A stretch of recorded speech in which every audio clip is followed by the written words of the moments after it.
Everyone, আসসালামু আলাইকুম। হঠাৎ করে দেখলাম আমাদের খাবারের পানি শেষ, তাই পানি কিনতে যাচ্ছি সুপার মার্কেটে।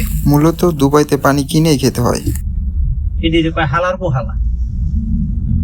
হালারা গাড়ির সামনে পুত করে দেও ডলা দিয়া। যাওয়ার পথে এখানে একটা ঘটনা ঘটে গিয়েছে যেটা আমি ভিডিও করতে পারি নাই। হুট করে আমাদের গাড়ির সামনে একটি স্কুটার নিয়ে একটি ছেলে এসে পড়ে আমাদের গাড়ির সামনে। কপাল ভালো যে আমাদের গাড়ির গতি ছিল খুব কম, যার কারণে ইনস্ট্যান্ট ব্রেক করতে পারছি, নয়তো একটা অ্যাক্সিডেন্ট হয়ে যেতে পারতো। বলতে বলতে আমরা এসে পড়েছি সুপার মার্কেটটির সামনে। এসে দেখি এখানে কোনো পার্কিং স্পেস নেই, যার কারণে মামা আমাকে নামিয়ে দিয়ে চলে গেল।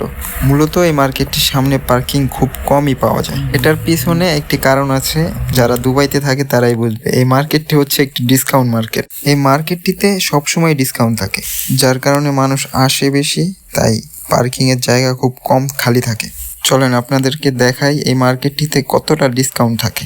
ডিসকাউন্ট দেখে এটা ভাইবেন না কেউ যে জিনিসপত্র খারাপ বা পচা। এখানে সব ধরনের ফ্রুটসই কম বেশি পাওয়া যায়। এখানে পার কেজি আপেলের দাম মাত্র 7 দিরহাম, যেটা অন্য সব মার্কেটের থেকে খুব কম। এখানে দেখেন অরেঞ্জের দাম মাত্র 6 দিরহাম। ভিডিও করতেছিলাম, হঠাৎ করে একটি ভাই বলতেছে যে ভিডিও কেন করতেছো। মূলত এই ভাইটি এইখানেই কাজ করে।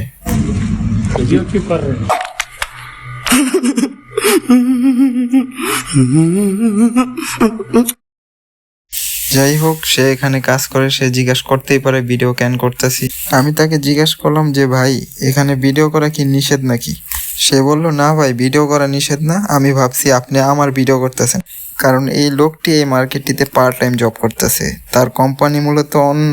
যাই হোক, বিদেশের বাড়িতে যে যেভাবে কামায় নিতে পারে, তার ভয় পাওয়ার একটাই কারণ ছিল, কারণ সে ভাবছে তার কোম্পানির কেউ আবার তার ভিডিও করে নিচ্ছে কিনা।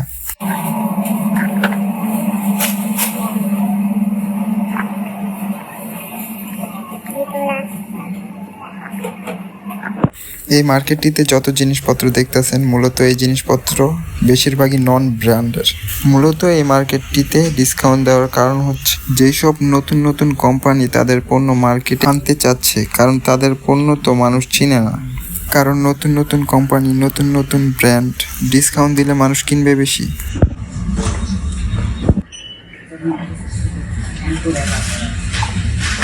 যাই হোক, আমার পানি কেনা শেষ। আমি পানি কিনতে এসেছিলাম। আমি নিয়েছি 28 লিটার পানি, যেটার দাম নিয়েছে মাত্র 20 দিরহাম। অন্য কোনো মার্কেট থেকে নিতে গেলে যেটার দাম পড়তো 100 দিরহামের উপর। আজকের ভিডিও এখানেই শেষ করতেছি। সবাই ভালো থাকবেন। খোদা হাফেজ।